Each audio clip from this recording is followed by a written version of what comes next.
14 Principles of Management given by Henry Fayol। 14 principles हैं management के जो कि हेनरी फ्योल ने दिए हैं, जो हम इस वीडियो में पढ़ेंगे।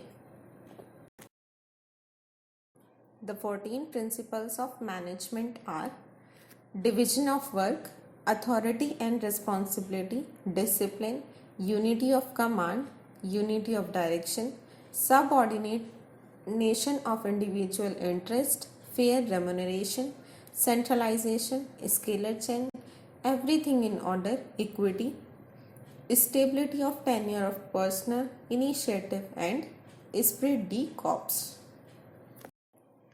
First principle is division of work. This principle suggests that the work should be given to the employees according to their interest, skill, experience and knowledge. Then the employee will be able to work in a better way. If the work will be provided according to their interest, experience, knowledge and expertise, so the employee will not be able to work in a better way. ये principle कहता है कि एक manager को अपने subordinates को उनकी skill के, उनके इंटरेस्ट के, उनके एक्सपीरियंस के बेसिस पर ही काम देना चाहिए। अगर हम किसी भी एम्प्लॉय को वो काम प्रोवाइड कर देंगे जिसमें उनका इंटरेस्ट नहीं है, स्किल नहीं है और एक्सपीरियंस नहीं है, तो वो उस काम को अच्छे से परफॉर्म नहीं कर पाएंगे और साथ ही साथ हमारे ऑर्गेनाइजेशन का लॉस हो जाएगा। इसीलिए हमें according to the experience, skill and interest के अकॉर्डिंग ही हमें हर एम्प्लॉय को वर्क प्रोवाइड करना चाहिए ताकि वो बेटर वे में परफॉर्म कर सकें।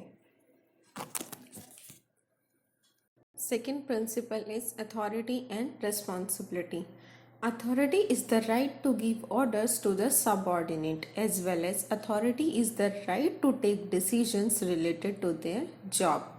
Responsibility means the duty which the subordinate is expected to perform by quality of his position in the organization. So the principle says that the authority and responsibility should go hand in hand. मतलब authority का मतलब होता है power, कि जब एक manager के पास power होती है अपनी जॉब के रिलेटेड कोई भी डिसीजन लेने की या फिर अपने सबऑर्डिनेट को कोई भी ऑर्डर देने की।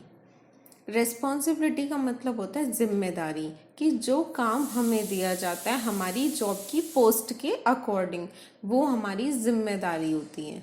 अब ये प्रिंसिपल कहता है कि जब हम किसी को किसी काम की जिम्मेदारी दे रहे हैं तो साथ में उसको अथॉरिटी भी दें, मतलब कि उसको वो राइट भी दें कि उस काम से रिलेटेड वो कोई भी डिसीजन ले सकें। इसी प्रिंसिपल का नाम है अथॉरिटी एंड रिस्पॉन्सिबिलिटी। इस प्रिंसिपल के अकॉर्डिंग कभी भी हमें खाली रिस्पॉन्सिबिलिटी एक सबऑर्डिनेट को नहीं देनी चाहिए, उसे अथॉरिटी भी साथ में देनी चाहिए। Third principle is discipline. Discipline means getting obedient to rules and regulations of the organization. It needs fair supervision and judicious application of penalties. मतलब जितने भी हमारे ऑर्गेनाइजेशन के रूल्स एंड रेगुलेशंस हैं वो हर एक एम्प्लॉय प्रॉपरली फॉलो करे, चाहे वो एम्प्लॉय टॉप लेवल मैनेजमेंट का हो, मिडल लेवल मैनेजमेंट का हो या फिर लोअर लेवल मैनेजमेंट का हो। साथ ही हम अपने ऑर्गेनाइजेशन के रूल्स एंड रेगुलेशंस को अपडेट करते रहें अपने बिजनेस के टाइम और सिचुएशन के according. Fourth principle is unity of command. A subordinate should receive order from one superior only. If he receives order from more than one superior he will be confused and not able to carry out order in a proper manner. ये principle कहता है कि हम एक subordinate के ऊपर एक ही superior को अपॉइंट करें, एक सबऑर्डिनेट के ऊपर एक से ज़्यादा सुपीरियर ना हो, ताकि वो इजीली एक ही सुपीरियर की बात सुन सके और सारे उनके ऑर्डर्स फॉलो कर सकें। यहाँ पर दो डायग्राम है, M1 जिसमें कि सुपीरियर है। फर्स्ट डायग्राम देखिए, M1 सुपीरियर है, इसमें तीन सबऑर्डिनेट्स हैं S1, S2 एंड S3। तो अब इन तीनों को क्लियर है कि हमारा एक ही सुपीरियर है जिसके हमें ऑर्डर्स फॉलो करने हैं।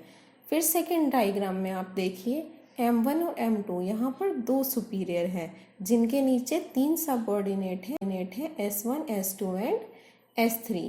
अब क्या है कि S2 और S3 कंफ्यूज हो जाएंगे कि उन्हें M1 की बात सुननी है या M2 की बात सुननी है।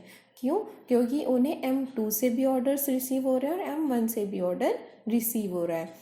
ये प्रिंसिपल कहता है कि हमें ये सिचुएशन क्रिएट नहीं करनी, इसीलिए हमें एक सबऑर्डिनेट के ऊपर एक सुपीरियर ही अपॉइंट करना है। Fifth, fair remuneration.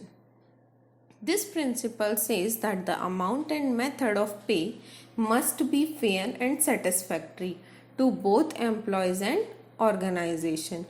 मतलब कि जो भी हम अमाउंट पे कर रहे हैं, चाहे वो सैलरी की फॉर्म में या वेजेस की फॉर्म में, वो हम फेयर पे करें, सही पे करें। साथ ही साथ जो भी हमने मेथड यूज़ किया है उस अमाउंट को कैलकुलेट करने का कि किस बंदे की कितनी सैलरी बनती है या किस बंदे की कितनी वेजेस बनती है, वो एक ऐसा मेथड हो जिससे हर इंसान सेटिस्फाई हो, सारे एम्प्लॉयज़ प्रॉपरली सेटिस्फाई हों। अब ये कहता है कि हम हमेशा डिज़र्विंग ही सैलरी और वेजेस प्रोवाइड करें, ना तो ज़्यादा ना कम। जितना एक बंदा अपनी जॉब के अकॉर्डिंग, अपने काम के अकॉर्डिंग डिज़र्व करता है, उसको हम उतनी रेम्यूनरेशन पे करें। Sixth principle is everything in order. A place for everything and everything has a place. इस प्रिंसिपल के अकॉर्डिंग हर चीज़ अपनी जगह पर होनी चाहिए और हर चीज़ के लिए एक जगह होनी चाहिए। मतलब जो भी हम मटेरियल्स ऑर्गेनाइजेशन में यूज़ करते हैं उन्हें हम उन्हीं की प्लेस पर वापस रख दें। ठीक है, ऐसा ना करें कि हमने कोई मटेरियल या कोई भी टूल या कोई भी इक्विपमेंट यूज़ किया है और उसे यूज़ करने के बाद इधर उधर छोड़ दिया। वापस यूज़ करें और वापस उसे उसी की जगह पर रख दें, ताकि जब नेक्स्ट टाइम हम उसे यूज़ करें तो हमें वो ढूंढना ना पड़े, हमें पता हो कि हाँ वो उसी प्लेस पर रखा हुआ मिलेगा। ठीक है, फॉर एग्जांपल जैसे कि हम घर में भी जितने भी हमारे किचन के इक्विपमेंट्स होते हैं, यूटेंसिल्स होते हैं, वो सब हम किचन में रखते हैं। जो भी बेडरूम के सारे सामान होते हैं वो सब हम बेडरूम में रखते हैं। ये प्रिंसिपल एक और चीज़ भी कहता है कि right man in the right, मतलब कि हर बंदा अपनी एजुकेशन के अकॉर्डिंग, अपनी स्किल के अकॉर्डिंग, अपनी नॉलेज के अकॉर्डिंग, अपने टैलेंट के अकॉर्डिंग सही प्लेस पर हायर किया गया हो। ऐसा ना हो कि कोई बंदा किसी पोस्ट पर डिजर्विंग नहीं है, ठीक है, और फिर भी हमने उसे उस पोस्ट पर बिठा रखा है। इससे हमारे ऑर्गेनाइजेशन का लॉस हो सकता है, तो साथ ही साथ हमें प्रॉब्लम हो सकती है अपने गोल को अचीव करने में। Seventh principle is esprit de corps. Union is strength. According to this principle, the manager must motivate and encourage their employees for teamwork, due to which the cooperation and coordination will also increases between the employees in the organization. If the organization will follow this principle, they will be able to achieve their goal easily by teamwork. इस principle के according एक manager को हमेशा अपने employees को motivate करना चाहिए और एनकरेज करना चाहिए कि वो टीम वर्क में काम करें। ठीक है, मिल के काम करें, टीम स्पिरिट उनके अंदर हो, टीम में काम करें, जिससे कि क्या होगा, हमारे ऑर्गेनाइजेशन की एम्प्लॉयज़ के बीच में अच्छी रिलेशनशिप मेंटेन हो पाएगी और साथ ही साथ हमारे ऑर्गेनाइजेशन में एक पॉजिटिव एनवायरनमेंट क्रिएट हो पाएगा, जिसकी वजह से हम अपने गोल को इजीली अचीव कर। Eighth principle is equity.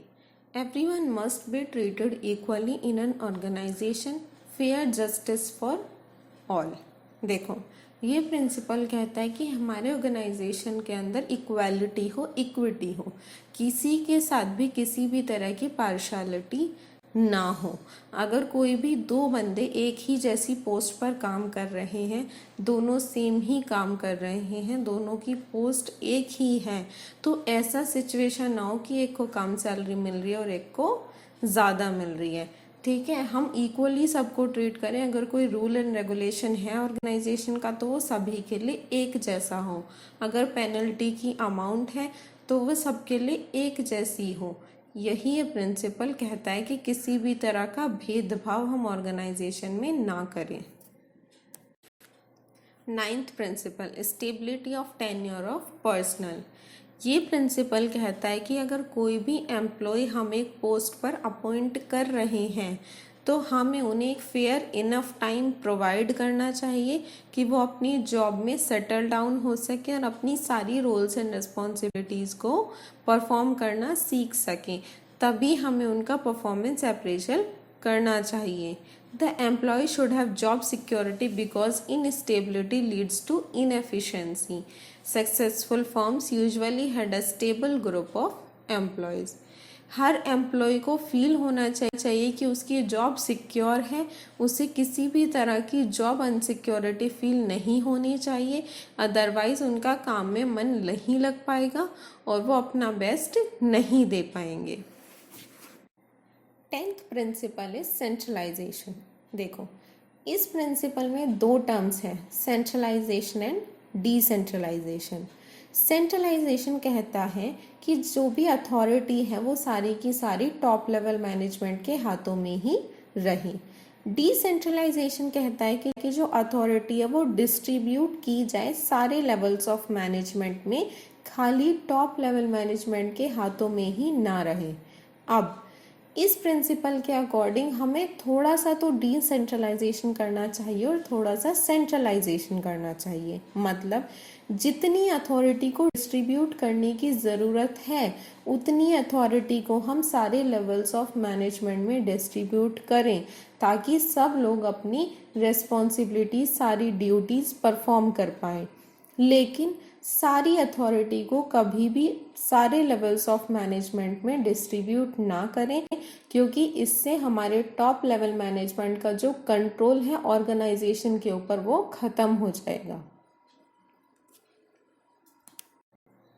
11th principle is subordination of individual interest.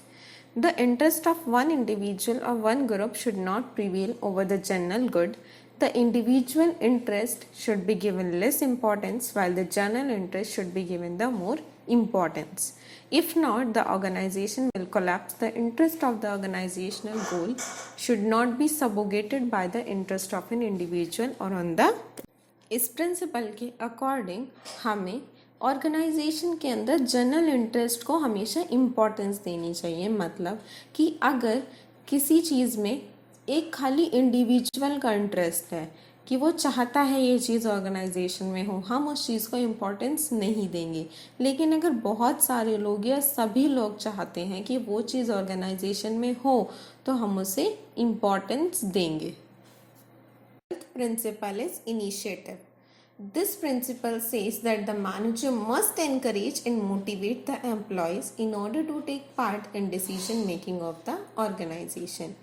इस प्रिंसिपल के अकॉर्डिंग एक मैनेजर को हमेशा अपने सबऑर्डिनेट्स को एनकरेज करना चाहिए और मोटिवेट करना चाहिए कि वो ऑर्गेनाइजेशन की डिसीजन मेकिंग में पार्ट लें और साथ ही साथ ऑर्गेनाइजेशन की एक्टिविटीज़ में इनिशिएट करें, अपनी तरफ से पार्ट लेने की कोशिश करें। 13 principle is unity of direction. 1 unit 1 plan. ये प्रिंसिपल कहता है कि एक ग्रुप के ऊपर एक ही सुपीरियर होना चाहिए। सपोज एक सेल्स टीम है, 6 लोग हैं जो सेल्स कर रहे हैं, सबका एक ही जैसा काम है, तो उन लोगों के ऊपर हमें 2-3 सुपीरियर रखने की कोई रिक्वायरमेंट नहीं है।